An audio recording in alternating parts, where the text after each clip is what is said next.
Okay, so we're convinced that podcasting is a perfect medium to tell stories, cultivate empathy, and authentically connect with each other. Everybody has a story to tell, and through podcasting, we can all become creators. The podcast industry is booming. I just this year we're gonna break 1 billion US dollars in advertising in the United States, but globally it's a 11 billion market, and Latin America is experiencing the most accelerated growth and during this period. But what's the problem with this industry is it has a huge problem. 50% of the podcasts that are made never pass the semi show. So what happens with the other 50% that do make it past this mark? They 40% of them won't be successful enough, and just 1% of the podcasts in the world have 99% of the listens. So what happens with this is that many podcasters struggle establishing an audience and monetizing their show. So what if there was a way to make podcasting accessible and more profitable for everyone? So we have created Nodalab, a platform for all podcasters. With this platform, we intend to motivate, to give tools and resources for podcasters at all stages so they can become successful creators. And in this creator economy, we need these people to be successful. So we've developed creative and education tools. We also have a production service, which allows them to have a professional product.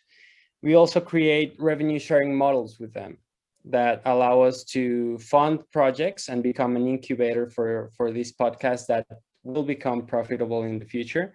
And we also create growth strategy and monetization solutions with them so they can continue to do it in the future and be successful.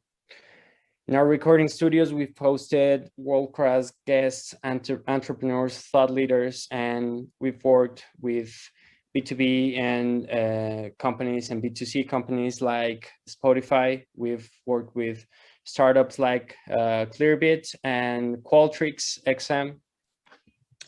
And so last year we experienced a lot of growth, a lot of traction in the number of podcasts we produce.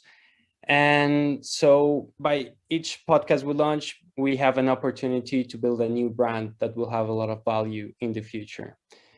And this is the way we're going to do it. We'll build audiences, grow our portfolio, and create new revenue streams for podcasters worldwide.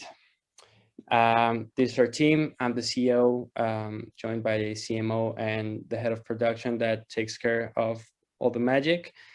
And so we believe that through audience storytelling, we can empower the expression of ideas and culture. We saw huge success with our first original production in 2020, and this year we'll launch 10 new shows, which will bring an enormous potential for value for our startup, but also enormous potential for the lives of others. Thank you. Thank you, Jorge. Yeah, your time is up.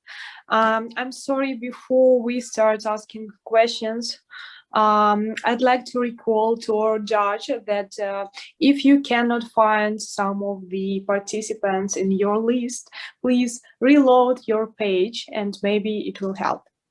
If not, please write to our support team. And now the time for questions, please. Everybody wants to ask our founder. I'll ask a question. Thanks for the presentation.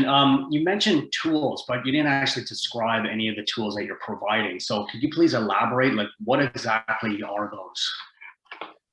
Yeah, so what we're trying to build is a platform with an education platform that brings them tools for mind mapping, for proper planning, so they know what they're getting into when they're going into podcasting. So these tools can be tutorials, workshops, they can be podcasts, and they can also be interactive tools within our website that allow them to create in a better way.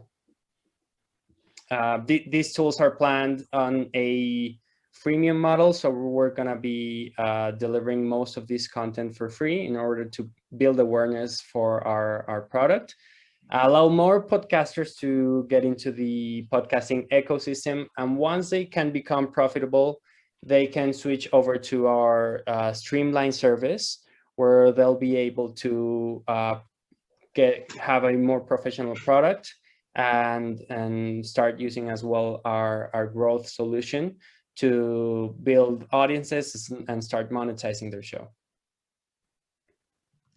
Thank you, Jorge.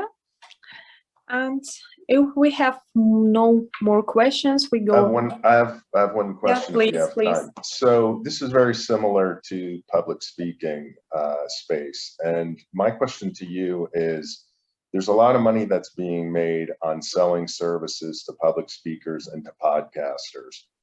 My question to you is, are you planning on making your revenue by selling them products, or are you planning on making the majority of your revenue through monetization of their podcasts?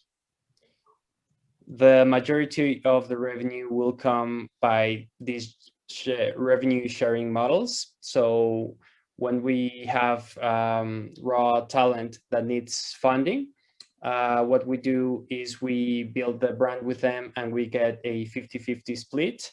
And so when these podcasts become profitable in the future, 1 year, 2 year, and in, you know, into a 10-year stretch, the value of the brand becomes much more valuable than selling the product.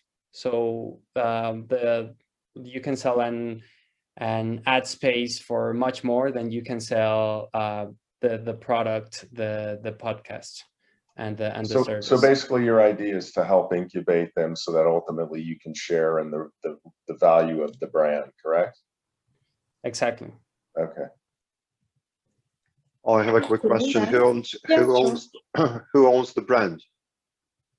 The brand is owned by both parties. The brand and the intellectual property, the authorship of the recordings, everything. Yeah, I mean, but basically there is no such thing as being owned by two parties. Someone is the decision maker. I mean, it's usually someone have the majority of the voting or something. I mean, if it's a decision to, let's say, whether or not to sign up with some advertiser, or whether or not to sell this brand to someone, who makes the decision?